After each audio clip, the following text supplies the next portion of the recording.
Hey, everybody. Welcome to Star Night Research. With me today is Co Fitness NY as we're about to talk about all things Dragon Ball, despite my guest attire. You would think it to be a Marvel chat, the way I'm dressed. Not to worry. I mean, you have done a lot of great work cosplaying as Goku over the years, as well as other Dragon Ball characters, whether it be Vegeta, Gohan, even Turles. Yep, I even threw in a Goku Black once. Just the regular version, though. I was gonna say, I don't think you've only done just regular, not as a rose yet, right? Yeah, no. The beauty of having the regular Goku wig is I have like 5 or 6 different Dragon Ball characters I can actually be. I just don't think I can pull off Goten, with him being, 7 years old? Well, I mean, you could do GT Goten. Yeah, but his hair is all like spiked to the side. I'd have to do something else. But yeah, no, like the next one has to be Bardock with that. Yeah. No, that would be really sick to do. And I would say definitely go for with the classic Bardock. I'm not so crazy about the super version. Yeah, either one. It's weird, like the way they changed that up. Like you would think they would keep it somewhat truer to the way Dragon Ball Z did it, but I mean now Broly's canon, right? So Yep. So I guess this may come in late, but yeah, it is sad about what happened with Toriyama because he's done such great work with not only with Dragon Ball, but creating like other animes and mangas over the years. oh yeah, so not just Dragon Ball Z, which is something that I've been um, watching or being a part of, or just being a fan of since before 2000. I've actually enjoyed the Chrono Trigger. It's one of my favorite games, top 3.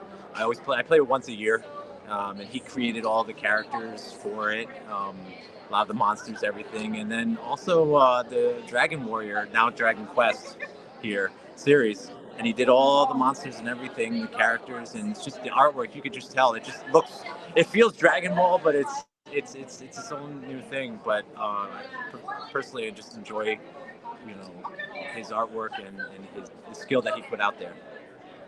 Agreed. Yeah, yeah. Because I have a couple of friends that do play the Dragon Quest games, even some of the more recent ones. I was just finishing up Dragon Warrior 3 again. Um, I just found that they made remakes, and the remakes are pretty interesting. That you know, some quality of life improvements, but then they take out the glitches that made you help beat the game beforehand. I'm like, oh great. That's for sure. So I guess with Toriyama's biggest work with Dragon Ball, like how'd you get to the series? Was it through Toonami, like most people here in America? Actually, I got into the series accidentally. Um, I I used to see this really weird show on like Sci-Fi Network. And it was because it originally played on Sci-Fi, and I remember seeing episodes. I'm like, okay, there's a guy with an orange gi, but he's bald. And then I saw one that had weird hair and was Goku. Eventually, I find out. And then I saw this spiked-haired guy, and I'm like, what is all this? And it didn't make sense because I watched like different episodes because I just would catch it at different times. And then Channel 11 used to play it in the morning, and that's what got me hooked until I realized that the original voice actors, that did it, and I think it was Pioneer when they chopped it up, and they only did like up to like the Ginyu, halfway through the Ginyu saga. That's when like I started looking outside and finding like the subs, the Japanese ones. But it was the best part was when I was like, well, you know what? I know that part. I saw it on Sci-Fi. That makes sense now. It's like Yeah. his name is Krillin. Yeah, Pioneer was known for doing, I guess, what fans call the ocean dub of Dragon Ball Z. Oh yeah. I will say though, I love Chris Sabat. He's so cool. He's great to talk to. But Brian Drummond, the original voice actor, was. I thought the way he portrayed him was perfect, to be honest. But then again, after a while, Chris Sabat did like knock down Vegeta well. So it's hard to now think of Vegeta without Chris Sabat, but like just looking back and seeing the iconic screams and yelling, like he turned the infamous over 9,000, um, Oh uh, yeah. that part was just it just always makes me laugh because it's like it's supposed to be Monday. Like if you watch the Japanese, it's like he just says it and then that's it and it crushes it. But but Brian just like put like his soul into it. Agree, especially even like when he got really mad during the Namek saga with that whole "you can't escape my wrath." Oh my god, I don't know how he had a voice after that. Yeah, same with everyone else here, especially for even Piccolo. Like sometimes with Piccolo's screams in the Ocean dub, I feel like I'm listening to like a heavy metal vocalist. Oh yeah, I mean some of the music choices over the years for the English, like Funimation did. Like I know they tried to do like metal bands and some like the early ones, but after a while they knocked it down too. Like some of the Vegeta theme is amazing. The Super Saiyan 3 Goku power up theme is like great. I think it just took a while because they were just getting started and they started. I think they set up their own studio. I could be wrong. Um, but after a while, it really worked. Yeah, because once they got to Frieza Saga for the dubbing, yeah, that's when Funimation was just starting out, I think, like where they had a few animes. I'm not sure if Dragon Ball was like their first in-house studio dubbing, but I think it might have been. I'm probably wrong. I might, but the way it seemed like the characters. I think the problem also was they were trying to emulate the original characters' voices too much and not making them own. And when they started like slowly putting their own essence into the characters, when you started seeing like the real improvement there. yeah, I feel like once we get to Cell and even I would say even Boo, it became they found their exact voices to go for. Because originally they were just trying to mirror off what they did with the ocean, but eventually they found their own voices. Oh yeah, no, they definitely did. And like I said, it shows you now with like Super and how all the characters interact with each other. Oh yeah, definitely. Especially although I will say Frieza definitely sounds more menacing through the Super and Kai dubs. Yeah, no, the guy who did it, he also passed away unfortunately, but like he did a really good job of making Frieza seem like a real like tyrant. Like the original one, the lady that did a decent job, but I could never like grasp like Frieza being like the tyrannical leader that he was under her voice acting. Agreed. Yeah, it's yeah, because Chris Ayres he knocked it out of the park with his dubbing and everything. His delivery was just perfect. Yeah, because so pretty much like for you through the initially through the sci-fi, that's what got you into Dragon Ball was through that, and then eventually when it came to mostly Toonami, it got you more hooked through it. I think Toonami was easier to watch. Like I said, the sci-fi, like they would play it at weird hours.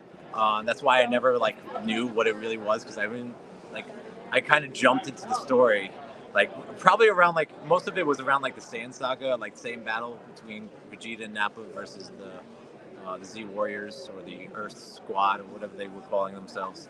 But it wasn't until like I saw it on Channel 11 in the morning before school that it started resonating.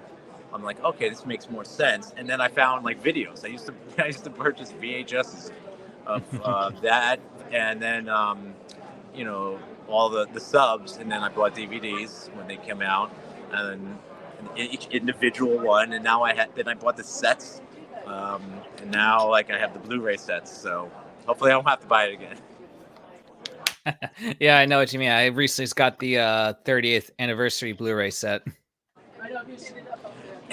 And it's weird too, because like some of the Blu-ray movies, like they're like one or two together, and like they're weird ones. Like I guess they tried to keep like all Brawly together, so like 7 and 9 are like together in like one Blu-ray.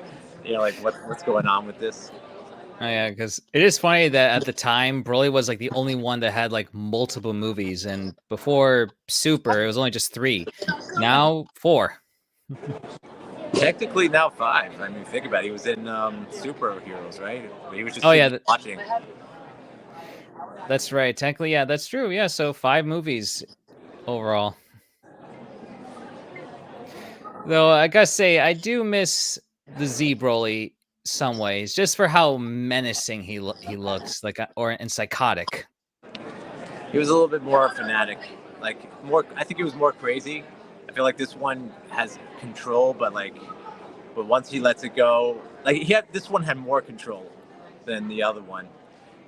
Uh, so, Yeah, yeah, because he has a little more personality. Like he's not all about like trying to kill Kakarot or anything, but well, I don't even think he like they took that all out. It was all against Vegeta now. Like they focused it on, the king and the Paragus, like his revenge arc against King Vegeta, which is what was kind of there, I believe, from the original. But they didn't have like Kakarot like making Brawly cry. Like, I don't know. I always found that weird.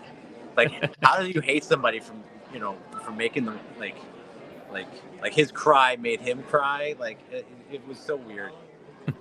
yeah, though supposedly it's some people defend that it's not really the crying aspect. It's more, I guess, like maybe it triggers the memories, I guess, of what happened. So But like they that could, were like kids. Like, I mean, you ask a kid like that's 2 years old to remember what they did when they were like just born. They're not gonna know. You know, it's like like it's not like Goku was crying in front of him. It's like, oh man, like Goku crying.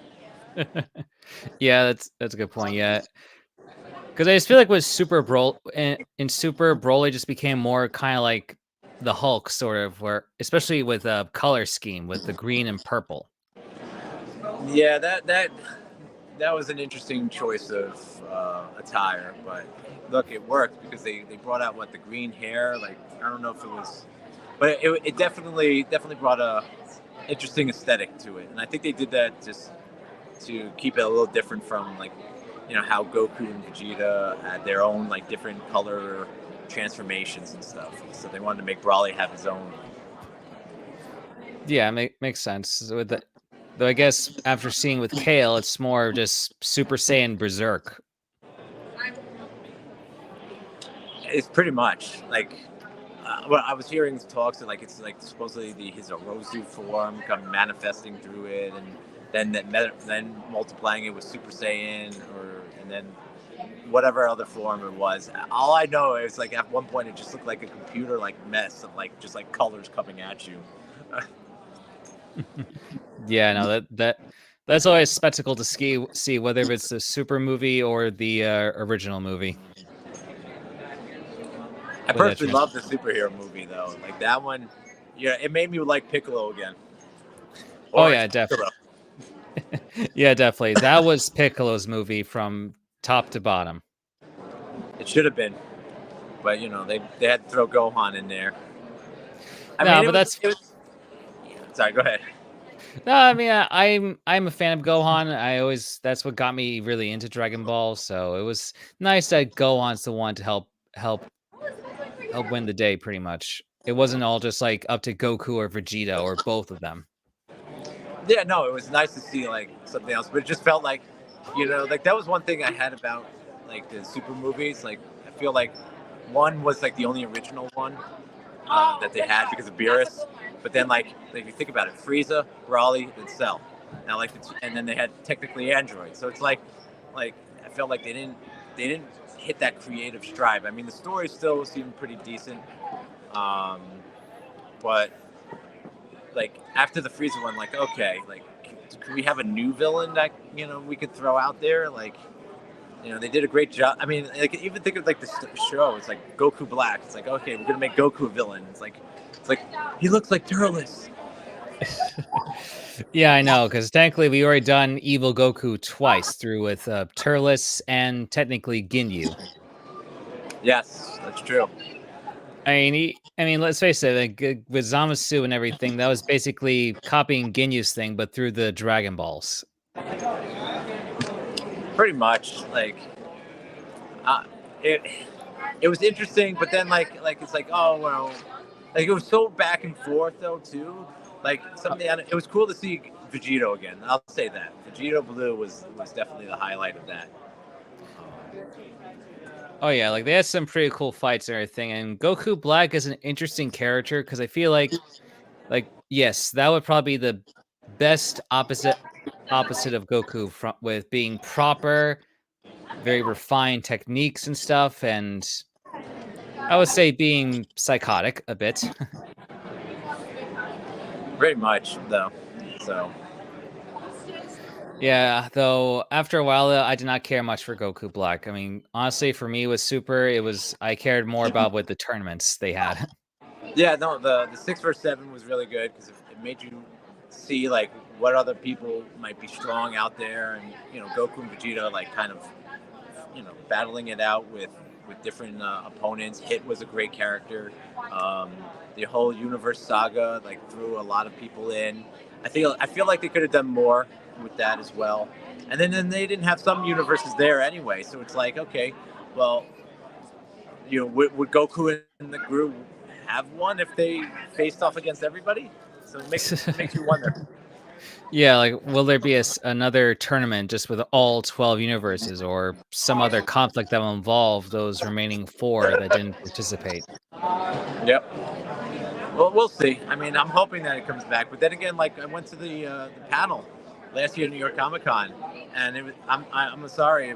For me as a Dragon Ball fan, it was disappointing because I was hoping that they were going to announce more Super, like or they're bringing it back for like the manga episodes that they have, but um, unfortunately they announced that other project that Akira Toriyama was doing, and then now that he's gone, like I'm hoping that maybe they refocus or something, but it looked like GT all over again, and it's just like it felt like really like Yeah, I wasn't quite sure about I think it was called Daima, but yeah, no. if it's just like a very like a mini series kind of thing, then it might be worth looking into.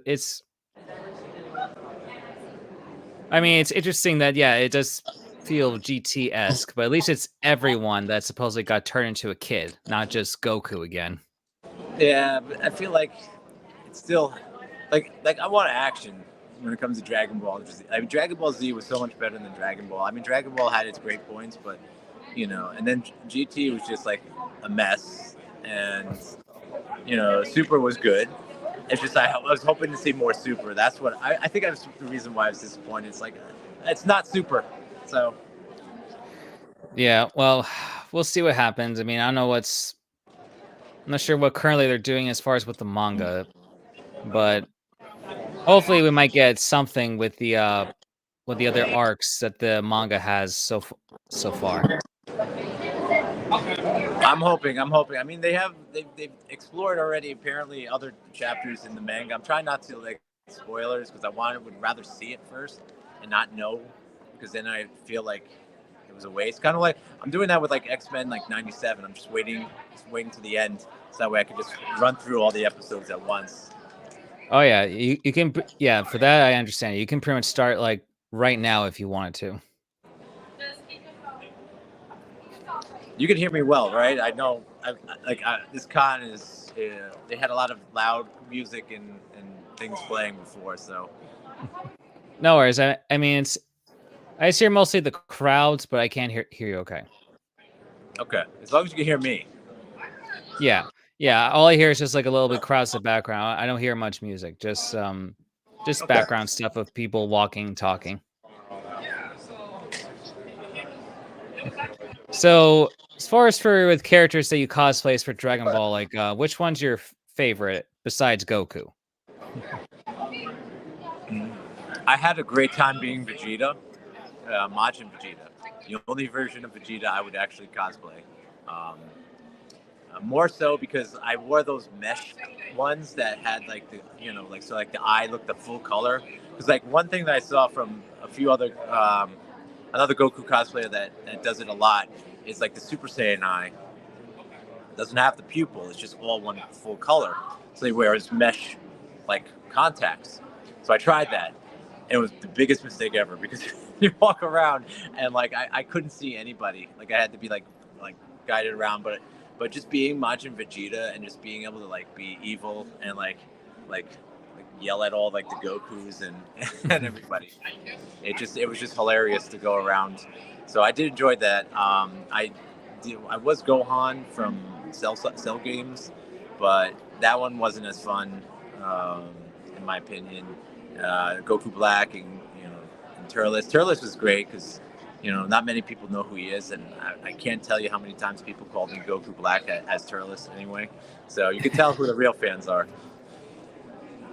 That's true, yeah, because I do like Turles' design more than Goku Black in a way, because it's like you could imagine what Goku would be like if he was a Saiyan or raised as a usual Yeah. typical Saiyan. So, but I feel like it's dying down. Like there's not much Dragon Ball I see out, in Comic Con. So one cool thing was being that I've been cosplaying Goku before Super even was thought of, till now, is like you see that wave that happened. I remember 2014. It was the first time I did Goku with a good wig, and you know like from 2012 to 2014, nobody did Dragon Ball really. Maybe 2-3 people, and then after that, like that year into 2015, like everybody started cosplaying Dragon Ball again. Like I remember going to shoots that went from like 10, 15 to like 50, 60 people, and it was crazy. And then Super ended, and it just kind of went back down. Yeah, yeah, because I mean, I think it might start back up again with the new show, but I think around that time, cosplaying took went really more up the scales a bit. Because I say there is more serious cosplayers out there, both in costume design as well as like physicality. Because if you're gonna cosplay as like Goku, Vegeta, or even when I've seen like people cosplaying as Nappa or Roshi powered up, there's some people who really take that role seriously. Like, it's I never thought I would see someone pumped up with the Roshi beard and everything. It's funny, like, well, just in cosplay in general, you're gonna have the people that are super, super accurate, they're looking like every single detail. I know people that are like um, crazy detail oriented like that. Where like if there's like a chip on like the shoulder, they want to make sure that chip is there, so that like they want that to be accurate. Then there's people like me who I would like to be accurate, but like I'm willing to compromise for whatever I might need. Like for example, I'm not Goku big, but I still do. I still cosplay him. I'm not saying like uh, I'm like any of those big buff Gokus out there, but again, it's just been doing it so long and I just enjoy it. So Yeah, no, I say you definitely do. You like physique wise, you definitely got like more of like pre Kaioken sides Goku. I'd say because I would say like around like Saiyan Saga and like the King like Piccolo Junior arc of Dragon Ball. Goku had a very like yeah, he lean had that physique. leaner look, yeah. And then all of a sudden he bulked up, like he started taking his protein shakes. Yeah, I know. Through the Kaioken and initial Super Saiyan, like they beefed him up, but then I would say by Cell games, they toned it back down a bit. Yeah, but then like that Super Saiyan 3 came out and beefed him back up. That and the hair. Oh yeah, definitely the hair. Like that's still one of my favorite moments from Z. Just seeing like the Super Saiyan 3, well, really seeing all the initial Super Saiyan transformations. I feel like it's like 3 was I'm sorry, like around where like Boo was. It was like you didn't get more powerful unless you had a new transformation or a fusion. Like there was no like training to do this or training really. I mean, I know Goten and Trunks went in there, but that wasn't what would have beaten Boo. Like they were pretty powerful anyway. They just needed the master, and then they got Super Saiyan 3, and they started, you know, actually being able to fight. Yeah, I mean, at least it was a good combo with doing the fusion and Super Saiyan 3. But yeah, it's kind of funny that with Z it was all about like trying to be more powerful through a transformation or some kind of power up, and then with Boo, it's like none of that even worked. Not the fusion, not Super Saiyan 3. It was just back to square one with trying to hit him with the spirit bomb. It's like just a giant old spirit bomb. Hey, look, if it wasn't for Mr. Satan, they would have all died. So that is true. But I don't know. Like, what are your favorite moments from the Dragon Ball franchise? Well, obviously, I mean, personally, fight-wise, I like Saiyan Saga. I like the two Saiyans versus the Earth Fighters. It felt more satisfying seeing more characters participate instead of just getting knocked down in like one hit. Them struggling to fight and coming up on top. Like it felt like a more team effort. Kind of like how like Resurrection F had in the beginning, where like at least like Tien and like all of them were fighting. Oh yeah, agreed. But moment-wise was Gohan turning Super Saiyan 2. That was. I always say I like the English entrance, the dub, until like, and then like add in the music that they did where they had the bird come out. Like I don't need Gohan's dub telling me what's going on. You could tell he's already like about to like rage on this guy. But like I felt like the dub did a better job explaining, and like the way what Cell said was better than what he said in Japan, translated. Yeah, although sometimes I feel like the dub might over-explain a few things or even fill in some lines where in the original Japanese nothing was ever really said, but it was the early 2000s and late 90s, so like what can you do? Yeah, I mean, other than that, I mean, they had some great stuff, but those are like the two, like in terms of, I mean, also the Vegito fight, like it's something you could go back to and watch like 3 or 4 episodes really well. But yeah, Cell Games, Gohan transformation, and even like the ending is really good because at least like they tried to incorporate everybody that was left to try and topple Cell. So. Oh yeah. Yeah, no, like I wouldn't mind if Dragon Ball originally ended with Cell and everything. Just where Gohan's the new protector of the Earth, Goku's just resting in another world. That's it. So. Oh well.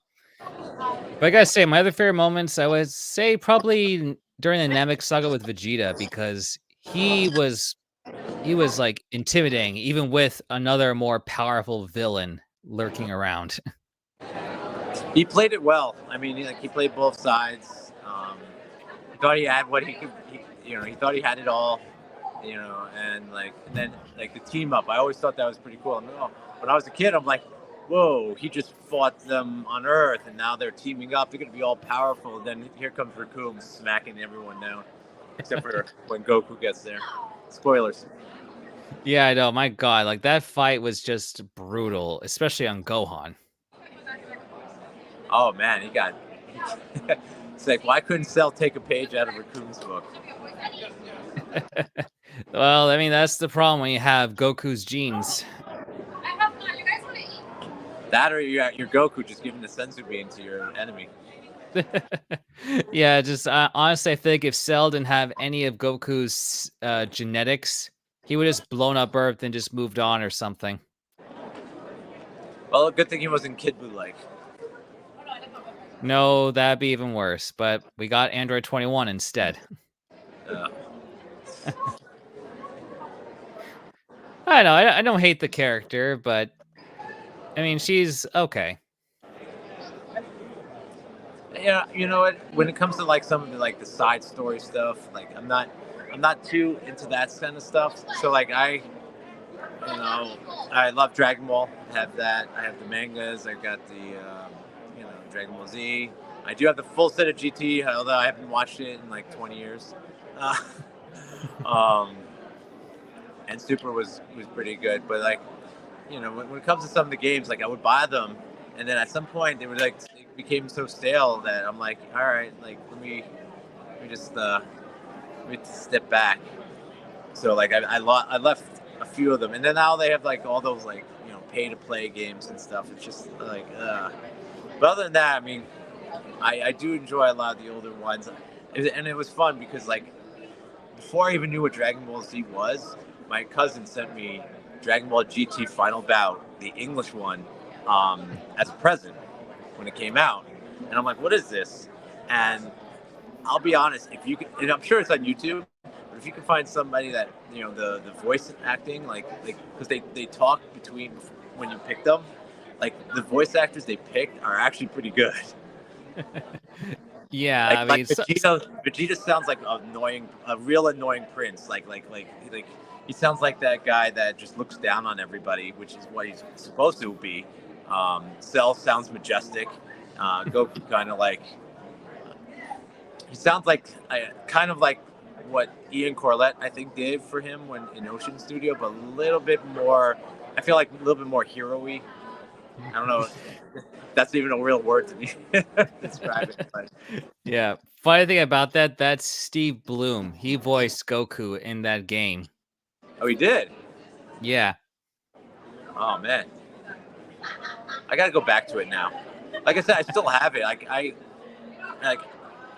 got it, and I'm just like, what is this? And then like and then I looked, and I finally started watching. I'm like, oh, I'm like, but where's this guy? Who's this guy? Like again, like this guy looks familiar with this spiky hair. And then why is Goku tall and then short? Those are like my first that's my first reaction looking at this game. And who's this like purple haired guy? And then why why do some of them have black hair and they're named the same, and then they have gold hair or yellow hair or whatever? Like you look at it, you're just like. Yeah, no, that's the dangers of like how with the dubbing they can't. It starts with Saiyan Saga, yet you get a game that pretty much is set around the GT era. Then you're like, whoa, who is this? Who is that? Why is Goku small and big? Like, what's going on here? Yeah. Yeah, although it's funny that for Cell, I think the dub for him in that game is one of the voices for like those commercials or something, like one of those like action, like old 90s action commercial voices. Like the movie preview guy. Yeah, I want to say so. This summer on DBZ. Yeah, pretty much like that. So God, I never got that game, but I love the opening of that one. That's just. oh yeah, no, like that was like one of those. So like I don't know if you like PlayStation was like, I know Sega CD tried to say live video and it was terrible, but like PlayStation really had like the live video, and it was like that, like Dragon Ball GT, and then like the wrestling games, like because they had all the live feed, like and like or the live TV stuff they could put on, always made it feel like a big deal. Yeah, that's true. Yeah, because I've been a PlayStation guy since I can remember. That was like one of my first consoles. I think I got it. That was one of I got that one in like '95. I think after a while, but I was just like, CDs. Like I hated waiting. Some of the games were fun, and then like Final Fantasy VII came out, and I was always a big Final Fantasy guy, so that made me get that. I mean, I still got a 64. Still got I had the Saturn. I had the Dreamcast. It wasn't until like the most recent stuff that I stopped buying them like brand new on like launch. Yeah, no, I don't blame you for that because like games and the systems, like they're just so expensive lately. It's not even funny. But I just look, I'm at the con, and some of these retro prices are outrageous. I'm not gonna lie. I was like, look, I can just pirate this game? Like, I don't need it. Like, it's just the sake of having it, and that I feel like is inflating these prices. It's crazy. Yeah, sadly, because like some games are worth it. Some like I'm willing to either wait for the price to go down, or if there's or if someone sells it at a very cheap price, then I'll get it. Yeah. Well, it's funny because like Dragon Ball GT, when once Dragon Ball started picking up around here, it excuse me, it actually was the most expensive game to buy at Funkoland / GameStop. So working there like just when Funkoland was like phasing out into GameStop, but like every other game was like, at the most maybe like IntelliCube was like 65. It was like the second rarest game. But then like GT Final Battle was like 130, and then I'm talking like 2000, right? Wow, Like that's 100. crazy. Because you know what it is? It was it's just the demand for it was so high because they're like, it's just an English like Dragon Ball game, and it was either that and then it was Dragon Power for like the Nintendo, but they changed that so much you wouldn't even know. It's like what they did with like Fist of North Star games and a couple other like anime related games from Japan that they brought over, and they're like, oh, this guy's a wizard.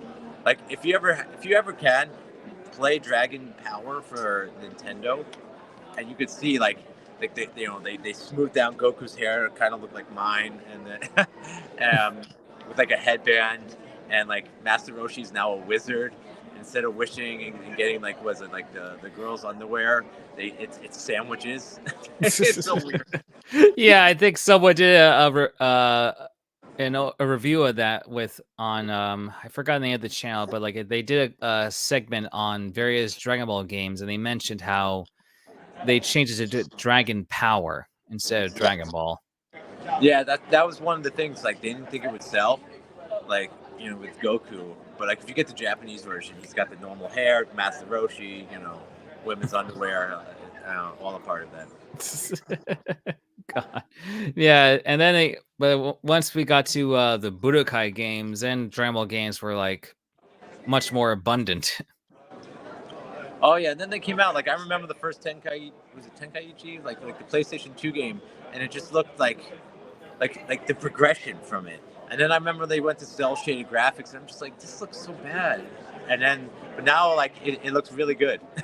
So like, I think I ended on, I got Fighter Z, and then I didn't really play it. I think I last put time into like Xenoverse 2. Um, that's because I could be my own character. Yeah, no, I definitely got that one. And Fighters, it was a good game at the start because I liked the setup. It's a really fast paced game, and that really tests a lot of people to how fast can you do these combos and end some of the fights. Yeah. And I would say graphics wise, well, up until this new game Sparking Zero, then I would say Fighters right now is still the best looking Dragon Ball game.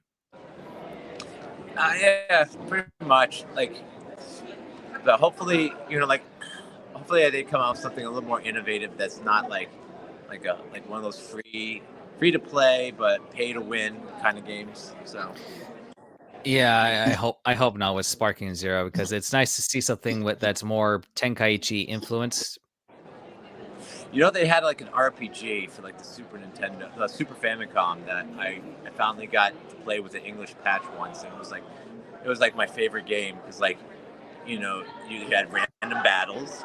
Depending who you were, you could power up, and then when you fought Nappa, the only person that died in the battle, if they died, they basically did go to Namek. So whoever survived, including Gohan. So Gohan, and then like you could have all the other Z fighters Yeah. as Okay. part of your party in Namek, and like again, um, like as you fight through everything, um, the random battles started putting in like skin. What's it? What's the term? I forgot the term. Where they changed the color of the character so that they could use the same sprite. Like just color change them. Palette swap. There you go. So you have palette swap versions palette of swap.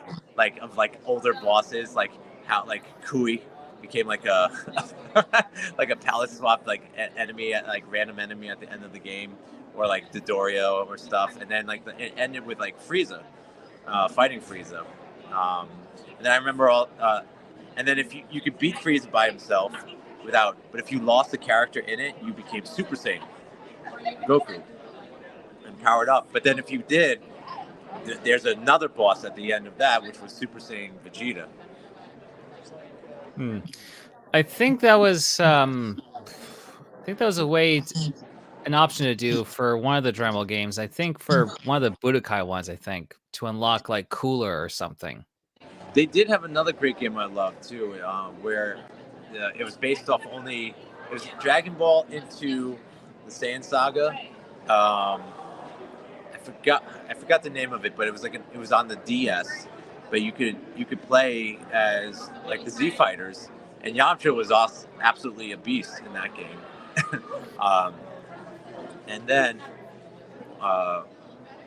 if you wanted to find, there was an optional super boss, and you would think like with the last guy being Vegeta, that you would, oh, this super boss got to be like Frieza or something. No, it was Brawly.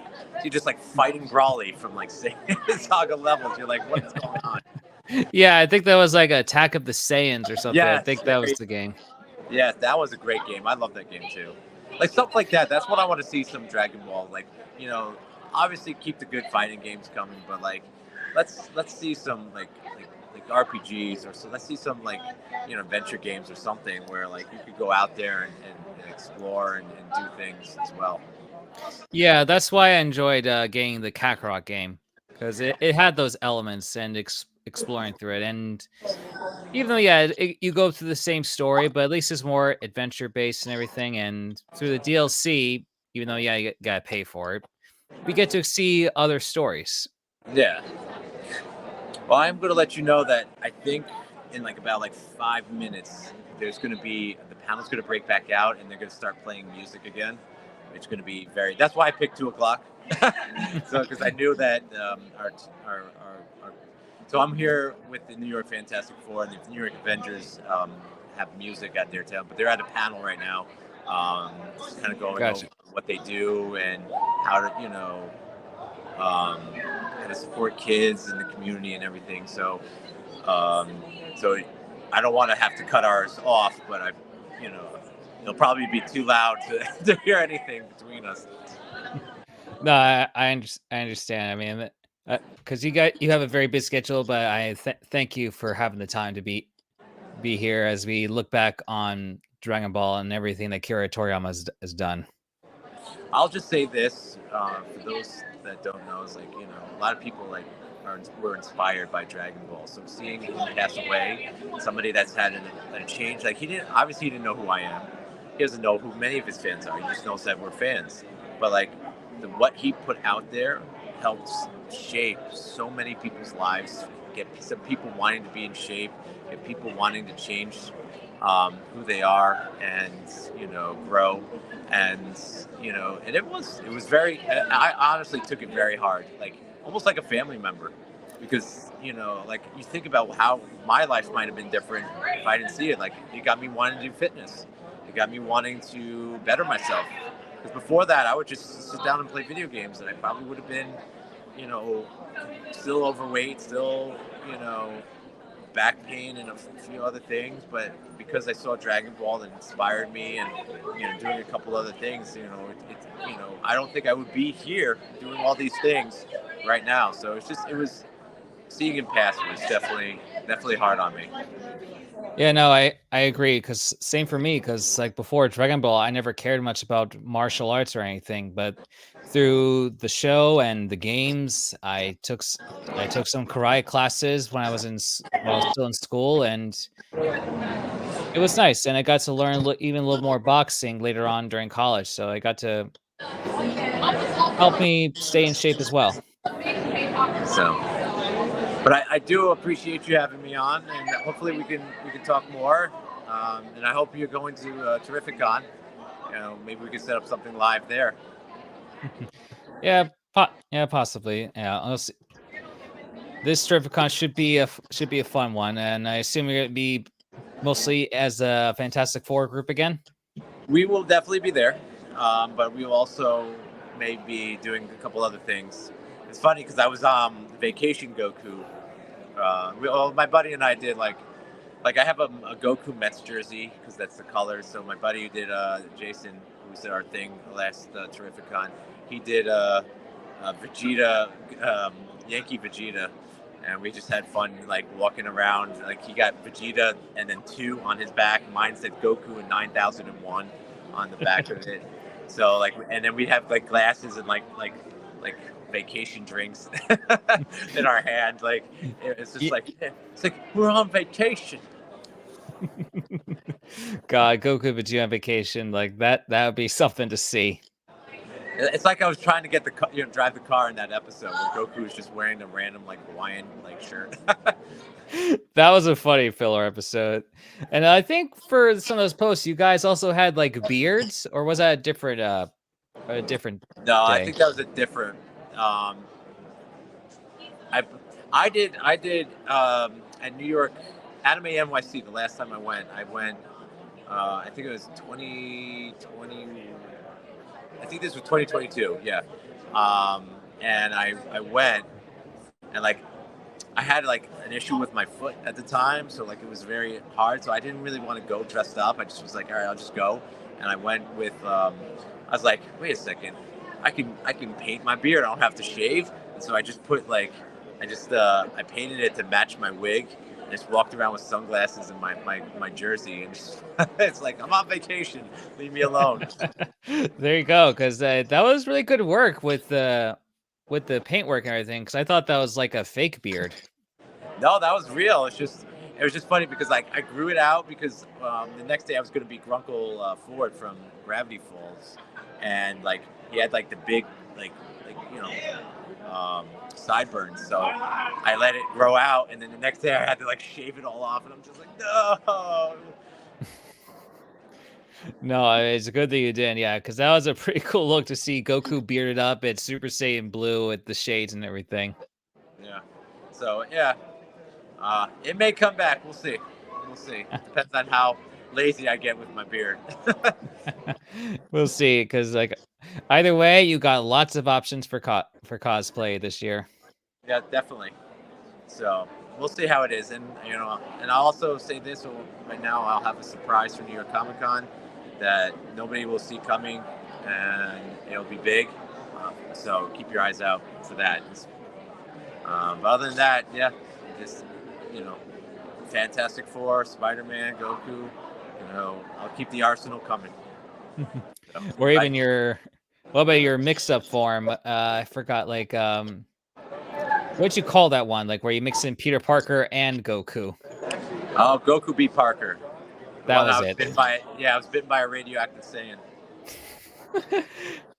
A radioactive monkey. So, yeah. According to Frieza, yes, it was a radioactive monkey. But I just want to say again, thank you for having me on, and I hope we can do a few more of these in the future. Definitely. And thanks to any of you viewers watching this, and stay tuned for more content later on through Star Night Research. Awesome. Thank you so much, man. All right. Take care. It's gonna